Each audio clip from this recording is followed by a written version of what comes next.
Ito ang totoo. Maniwala kayo o hindi. Yung maniniwala, salamat. Yung hindi, okay lang. Wala tayong magagawa, kaya maniwala. Ginising at nagising kay Pangulong Marcos ang mamamayang Pilipino kung ano ang dapat gawin, ano ang karapatan, at kung ano ang katotohanan. Napakahalaga nun. Alam niyo bakit? Kasi simula po nang i-expose, ilantad, pinangalanan, inimbestigahan at kinasuhan ng mga corrupt government official, kasama ang politiko, politician at mga kontraktor, nagising ang mamamayang Pilipino. Totoo pala, talamak ang korupsyon. At yung ginawang yan ng Pangulo ay napakaganda. Isang legacy, isang record ng isang Pangulo ang umamin na ang administrasyon ay may korupsyon. Siya lang po ang nakagawa niyan. Pasintabi na po sa mga dating naging Pangulo. Cory, Ramos, mga wala ng buhay yan, Aquino ulit, yung Erap at Gloria at Duterte, hindi po nila inamin na merong corrupt sa gobyerno. Lahat sila'y nag-deny. Kung meron man umamin, wala naman silang pinaimbestigahan at pinakulong. Pinagtakpan pa nga ang iba. Kaya bilyon-bilyon, baka trilyon na nga ang nawalang pera sa mamamayang Pilipino mula noong 1986 hanggang ngayong taong ito o noong nakaraang taon nang ipatigil ni Pangulong Marcos ang talamak na korupsyon. Tapos minamasama pa ng mga nakinabang sa korupsyon, kamag-anak ng mga korap at ng mga merong personal at political interest kaya ayaw kay Pangulong Marcos.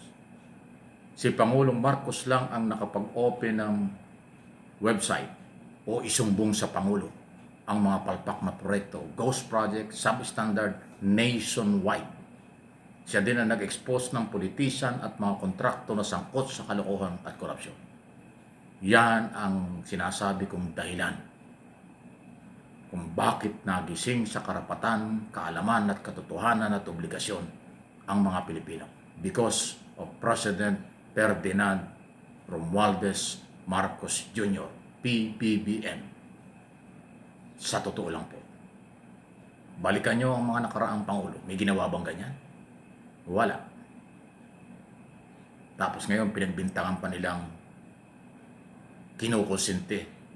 Alam daw ng Pangulo, mastermind daw ang Pangulo. Puro hearsay, puro bintang, puro paratang.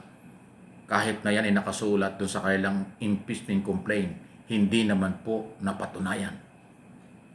Kaya nga, inefficient in substance. Walang buod, walang sangkap, walang laman. Ang ibig sabihin nun, ang reklamo. Kaya pasalamat pa rin tayo. Hindi po ako spokesman ng Malacanang. Hindi ako konektado sa gobyerno. Civilian na ako. Civilian lang po ako. Pilipino ako. May prinsipyo at nagmamahal sa ating bansa. Dahil tayo, mga Pilipino, ang bansang Pilipinas. Maswerte tayo kay Pangulong Marcos kasi nanindigan. Kahit nasakripisyo at isinakripisyo ang buhay, ang pamilya, ang kanyang administrasyon at ang ating bansa. Kaya tayo nagkakaganito. Kaya nagkahati-hati, kaya nagkagulo ang mga Pilipino dahil ipinatigil ang korupsyon. Nakakahiya sa international community. Dapat tayong natuwa. Dapat nating sinuportahan. Dapat nating pinagmamalaki ang ginawa ng Pangulo dahil ipinatigil ang korupsyon. Pero may mga sektor na nagagalit pa. Gusto pa nilang agawin ang kapangyarihan kay Pangulong Marcos. Gusto pang ma-impeach ang Pangulong Marcos. Yan ang katotohanan. Aking opinion, interpretation, at observation sa ating nangyayari sa ating bayan. Kaya inuulit ko, kayo, naniniwala ba kayo? O hindi? Malaya po kayo. Kung kayo naniniwala, okay, salamat. Kung hindi, wala tayong magagawa. Pero aralin nyo, may pinaghuhugutan tayo ng mga pinagbabasihan. Walang presidenteng nakagawa. Walang presidenteng umamin na korap ang gobyerno. Lahat pinagtakpan. Baka kasapakat sila. Si Pangulong Marcos kabaliktaran. Inamin, ipinatigil, pinaimbestigahan, pinakakasuhan, pinakukulong, pinababawi ang lahat ng illegal na yaman. Ng lahat ng sangkot. Yan ang ongoing ngayon. Kaya iba yan kaysa impeachment. Pero sa halip na pasalamatan at suportahan ang galaw ng gobyerno, aba gusto nila mag-resign ng Pangulo. Gusto nila i-people power ang Pangulo. Gusto nila i-impeach ang Pangulo.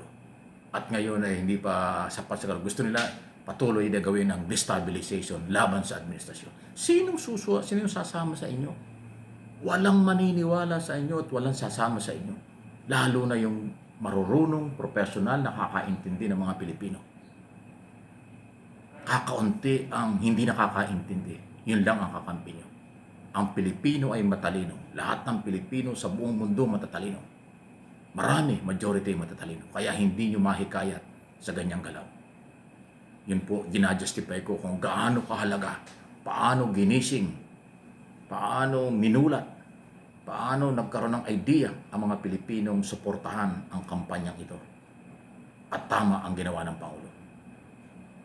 Yung mga paratang na may pagtatakpan lang, basura na yun. Yung paratang na sangkot sa korupsyon, basura na rin kasi walang ebidensya. Paratang nga lang.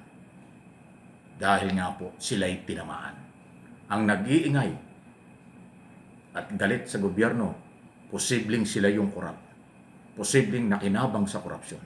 Posibleng kamag-anak, kapartido, kaibigan, kung anumang relasyon sa corrupt government official, including kontraktor.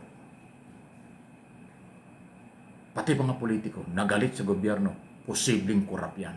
Natigil ang racket nila. Hindi lang yung nawalan ng trabaho, hindi lang yung hindi makapasok sa gobyerno, hindi lang yung pong nawala ang negosyo, nabawasan ang negosyo dahil sa paglilinis at pagbabago ng ating gobyerno. Yun ang mga interest nila. Ay bakit natin sasamahan yun? Tama lang.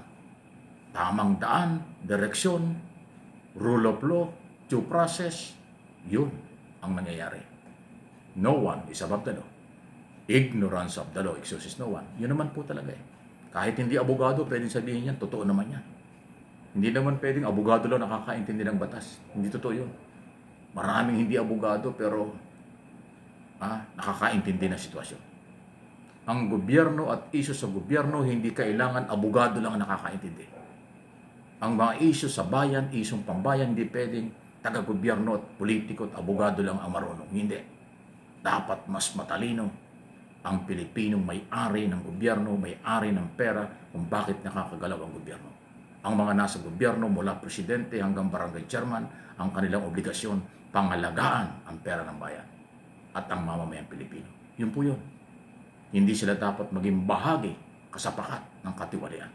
At yun ang ginagawa ng Marcos administration.